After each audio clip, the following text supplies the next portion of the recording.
باللہ من الشیطان الرجیم بسم اللہ الرحمن الرحیم اللہم صلی علی محمد وآل محمد مومنین سلام علیکم۔ میں ہوں سید شاہد حسین میثم نہروی اور پروگرام ہے کام کی بات۔ آج ہم قرآن مجید کے 20ویں پارے 20th پارٹ کے بارے میں بات کریں گے۔ اس میں سب سے پہلے میں نے آیت نمبر 59 سورہ نمل کی 59ویں آیت کو چنا ہے۔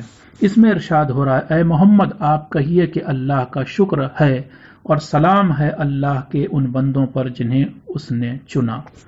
یعنی ہمیں ایک طرح سے خطبہ پڑھنا سکھایا جا رہا ہے کہ ہم کوئی بات کہیں تو پہلے اللہ کی حمد کریں اور اللہ کے خاص بندوں پر سلام و صلوات بھیجیں۔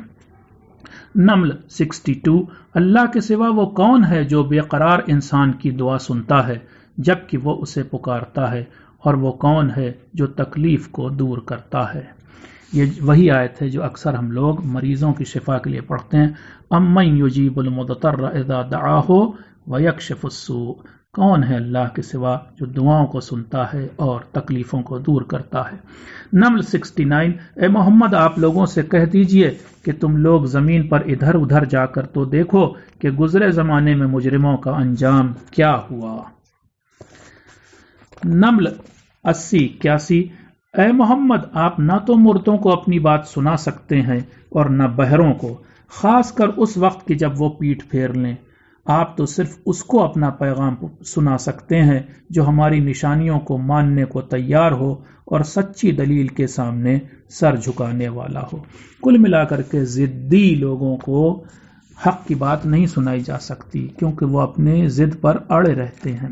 نمل 88 تم پہاڑ کو دیکھتے ہو تو سمجھتے ہو کہ وہ ایک جگہ پر جمے ہوئے ہیں، حالانکہ وہ تو بادلوں کی طرح اڑ رہے ہیں۔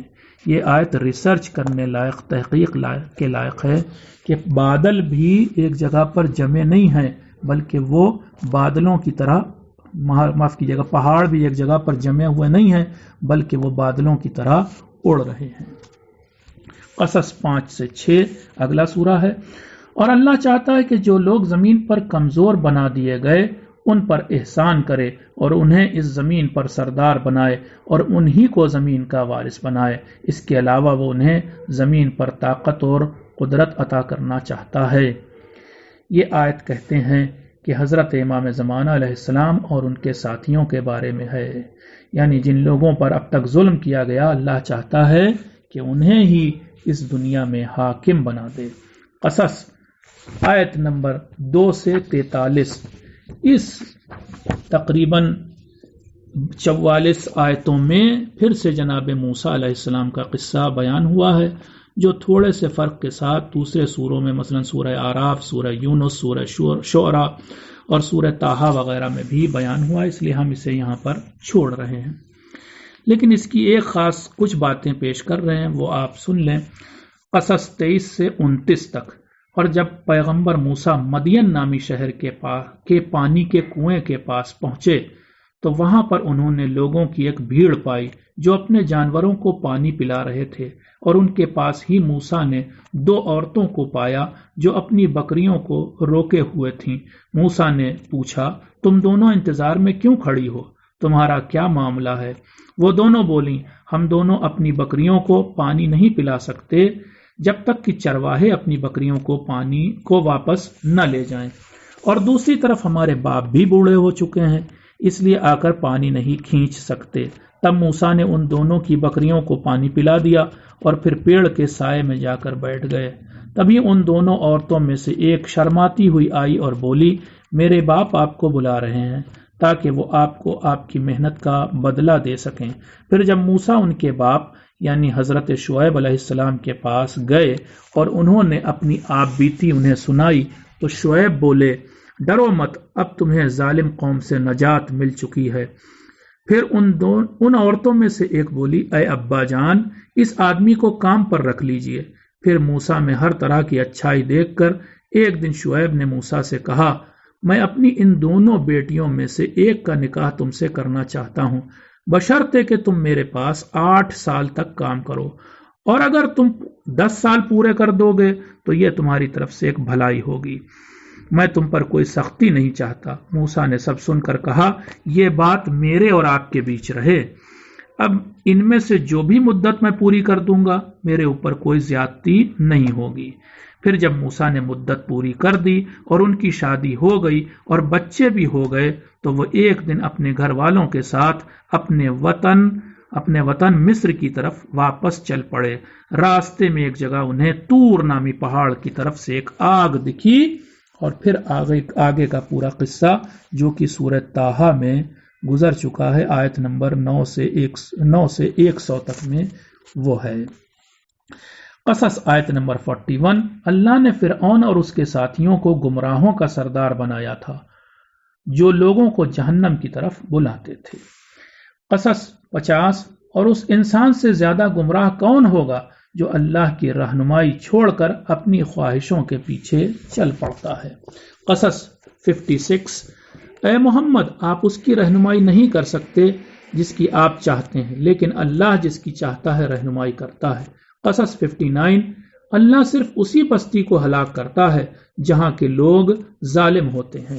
قصص 60، اے لوگوں جو چیز تمہیں دی گئی ہے وہ بس دنیا کی زندگی کا ساز و سامان ہے اور اس کی سج دھج ہے، مگر جو اللہ کے پاس ہے وہ اس سے کہیں بہتر اور ہمیشہ باقی رہنے والا ہے، تو کیا تم اتنا بھی نہیں سمجھتے؟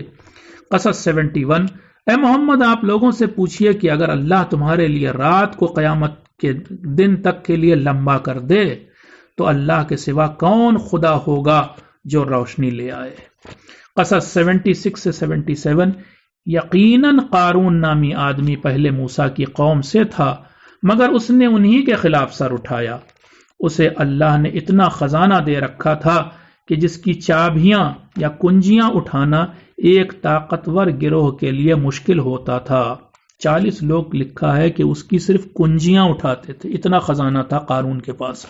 جب وہ گمراہ ہوا تو اس سے اس کی قوم نے کہا اتراؤ مت، کیونکہ اللہ اترانے والوں کو پسند نہیں کرتا، اور اللہ نے جو کچھ تمہیں دے رکھا ہے اس کے ذریعے آخرت کے گھر کو حاصل کرنے کی کوشش کرو، البتہ دنیا میں جو تمہارا حصہ ہے اسے بھی مت بھولو، اور تم لوگوں کے ساتھ اسی طرح نیکی کرو جس طرح اللہ نے تمہارے ساتھ نیکی کی ہے، اور زمین پر فساد مت پھیلاؤ کیونکہ اللہ فساد پھیلانے والوں کو پسند نہیں کرتا۔ قارون بولا یہ مال و دولت تو مجھے میرے علم کی وجہ سے ملا ہے تو اسے میں کیوں دوسروں میں بانٹوں۔ یہ اکثر ہماری بھی فکر ہوتی ہے کہ جو کچھ میں نے کمایا ہے یہ تو میں نے اپنے زور بازو سے، اپنے علم کے ذریعے، اپنی محنت سے کمایا، تو میں کیوں دوسروں میں بانٹوں۔ لیکن انسان کو سمجھنا چاہیے کہ یہ مال دولت جو کچھ اس نے کمایا یہ اللہ کی ایک امانت ہے کہ جو اللہ نے اسے دی ہے۔ قصص 81، اللہ نے قارون کو یہ سزا دی کہ قارون کو اور اس کے گھر کو زمین میں دھسا دیا۔ قصص 83، آخرت کے گھر کو تو اللہ نے ان لوگوں کے لیے بنایا ہے جو نہ زمین پر اکڑنا چاہتے ہیں اور نہ ہی فساد پھیلاتے ہیں، اور جان لو کہ اچھا انجام تو گناہ سے بچنے والوں کے لیے ہوگا۔ بہت ہی امپورٹنٹ آیت ہے، اکثر یہ مجلسوں میں بھی پڑھی جاتی ہے۔ قصص 84، قیامت کے دن جو انسان نیکی لے کر آئے گا اسے اس سے بھی بہتر بدلہ دیا جائے گا، لیکن جو انسان برائی لے کر آئے گا اسے صرف اسی برائی کے برابر سزا دی جائے گی۔ یہ واقعاً اللہ کا کرم ہے کہ اچھائی کی جزا تو کئی گنا دے گا لیکن برائی کی سزا صرف برائی کے برابر دے گا۔ قصص 88، اللہ کے ساتھ کسی اور خدا کو مت پکارو کیونکہ کوئی خدا نہیں سوائے اللہ کے۔ اب سورہ نیا شروع ہوتا ہے، سورہ عنکبوت۔ اس کی دوسری آیت میں کہا جا رہا ہے کیا لوگوں نے یہ سوچ لیا کہ صرف اتنا کہہ دینے سے کہ ہم ایمان لائے وہ چھوڑ دیے جائیں گے اور ان کا امتحان نہیں لیا جائے گا؟ نہیں، ہرگز نہیں، بلکہ ان کا امتحان ضرور لیا جائے گا۔ جو بھی انسان یہ کہتا ہے کہ ہم ایمان لائے یعنی مومن ہیں، اس کا امتحان ضرور لیا جائے گا۔ عنکبوت آیت نمبر 6، جو انسان نیک کاموں کی کوشش کرتا ہے وہ اپنے ہی فائدے کے لیے کوشش کرتا ہے، ورنہ اللہ تو تمام جہانوں سے بے نیاز ہے، یعنی کسی کا محتاج نہیں۔ عنکبوت آیت نمبر 8، اللہ نے انسان کو اپنے ماں باپ کے ساتھ اچھے برتاؤ کا حکم دیا ہے، مگر اس سے یہ بھی کہا ہے کہ اگر تمہارے ماں باپ تم پر دباؤ ڈالیں اور تمہیں میرے یعنی اللہ کے ساتھ کسی چیز کو شریک بنانے کے لیے کہیں اور ایسی چیز کو شریک بنانے کے لیے کہیں جس کا تمہیں علم نہ ہو تو پھر ان کا کہنا مت ماننا، یعنی ماں باپ کا حکم مانو مگر اگر وہ یہ کہیں کہ شرک کرو تو یہ کہنا ان کا نہ ماننا۔ عنکبوت آیت نمبر 10۔ اور لوگوں میں ایسے بھی ہیں جو زبان سے کہتے ہیں کہ ہم ایمان لائے، مگر جب انہیں اللہ کی راہ میں لوگوں کی طرف سے کوئی تکلیف پہنچائی جاتی ہے تو وہ اسے اللہ کے عذاب جیسا ماننے لگتے ہیں۔ عنکبوت 14 سے 15۔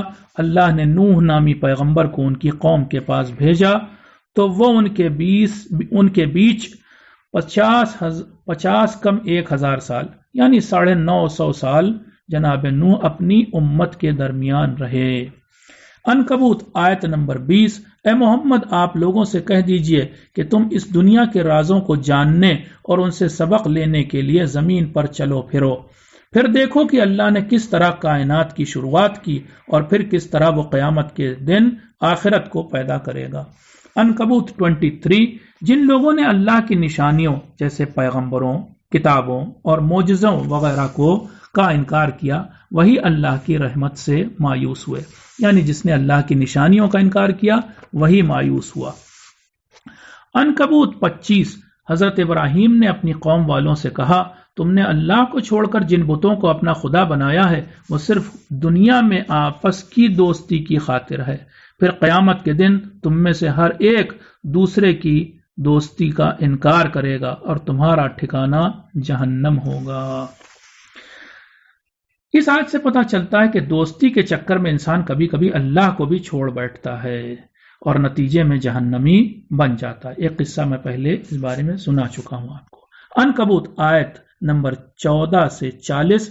ان آیتوں میں پیغمبروں جیسے جناب نوح، ابراہیم، لوط، شعیب، ہود، صالح، موسیٰ علیہ السلام کے قصے آئے ہیں، مگر یہی قصے قرآن میں دوسری جگہوں پر بھی آئے اس لیے ہم انہیں یہاں پر نہیں دہرا رہے ہیں۔ آپ تفصیل کے لیے دوسرے سورے دیکھ سکتے ہیں، مثلا سورہ انبیاء، سورہ شعراء، سورہ اعراف، سورہ طٰہٰ وغیرہ۔ عنکبوت آیت نمبر 41۔ جو لوگ اللہ کو چھوڑ کر کسی اور کو مثلا بتوں کو، سورج چاند کو یا بادشاہوں وغیرہ کو اپنا سرپرست بناتے ہیں ان کی مثال مکڑی کی سی ہوتی ہے جو اپنے خیال میں بڑا مضبوط گھر بناتی ہے، مگر جان لو کہ تمام گھروں میں سب سے کمزور گھر مکڑی کا ہوتا ہے۔ یعنی اللہ کو چھوڑ کر کسی اور کو خدا ماننا یعنی ایک دم کمزور چیز پر بھروسہ کرنا۔ عنکبوت 45۔ بے شک نماز بے حیائی اور برے کاموں سے روکتی ہے اور اللہ کی یاد کا بڑا مرتبہ ہے۔ یاد رکھیں کہ نماز کی ایک خاصیت ہے کہ نماز انسان کو برائی اور بے حیائی سے روکتی ہے۔ اس سلسلے میں ایک بہت اچھا واقعہ بھی آیا ہے، میں جلدی سے بتاتا ہوں۔ ایک نوجوان تھا کہ جو پیغمبر کے پیچھے مدینے میں نماز پڑھا کرتا تھا، مگر ساتھ ہی ساتھ وہ بدکاری، برے کام بھی کیا کرتا تھا۔ ایک دن اصحاب نے پیغمبر کو بتایا کہ یہ جو شخص ہے یہ آپ کے پیچھے نماز بھی پڑھتا ہے اور دوسری طرف برائیاں اور بدکاریاں اور برے کام بھی کرتا ہے۔